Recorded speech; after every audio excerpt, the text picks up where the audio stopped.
everyone. So welcome to day 9 of 21 days of Childlike prayer. My name is Sandra Zamble. And so I would like to talk to you about chapter 9. So chapter 9 speaks about prioritizing a private time with God. And so maybe like me, some of you really struggle with trying to carve out and create enough space and time to have one-on-one time with God. And maybe life just seems so crazy that you're saying, well, Lord, how do I do this? But yet we know that in any relationship, if we prioritize it, we help our connection with that person, and it just takes it up to a next level. So then the question is, well, how do we do this? How do I do this?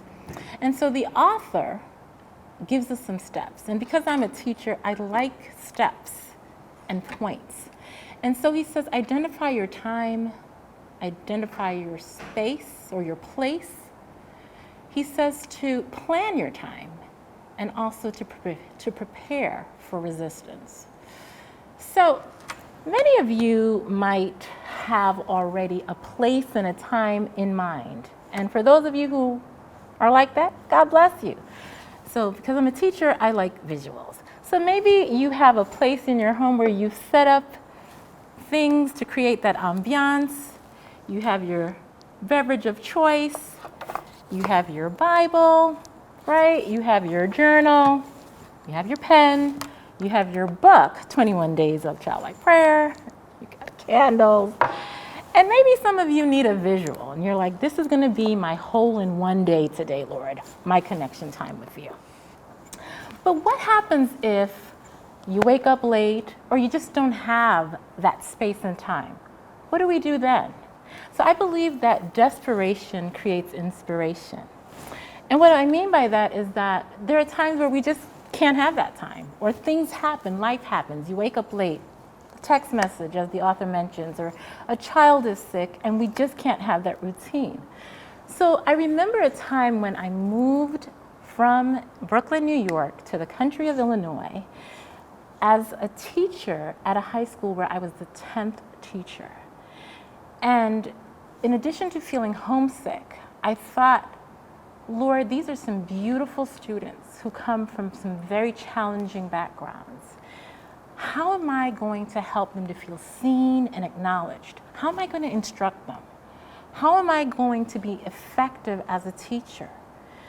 And out of that desperation, I had to find time with God to pour out my need and desire to do well. And so I identified my time. It was going to be before school started. My place was really not something with all the fancy foliage here, but it was actually at my desk. I'd cover my windows, and that was my time to meet with God. And over that period of time, my relationship with God grew because he reminded me that he was with me in that classroom. He saw and knew each of those students. He loved them. And his spirit was with me to minister in and through me. And even though my time with him was of the utmost importance, it was almost as if God was winking at me to say, well, you know what, I just want you to know that I've also heard your prayer. And so one day after I prayed for my students, one of my students who came to school with nothing, was disengaged, came running back to my desk and said, you know, I want some work. I want to get caught up. And I realized that, yeah, God heard my prayer. And so if you are struggling with trying to find that one-on-one time, I just want to encourage you that just go ahead and identify that time and place. And that time and place might be in your car. It might be in the driving seat of your car. It might be in the washroom. It might be in any corner that you can find a minute or two, 10 minutes, 20 minutes. I remember a time Pastor Mike said 10 and 10, 10 minutes of Bible study, 10 minutes of prayer. If you can't do 10 and 10, maybe 5 and 5, 3 and 3, wherever you are, just start from somewhere. Because 3 minutes, as the author mentioned, is better than 0 minutes. So let's take our relationship with God to the next level and spend that time, prioritizing that time with him so that we would experience that the God who loves us, sees us, knows us, also longs to connect with us. Have a great day.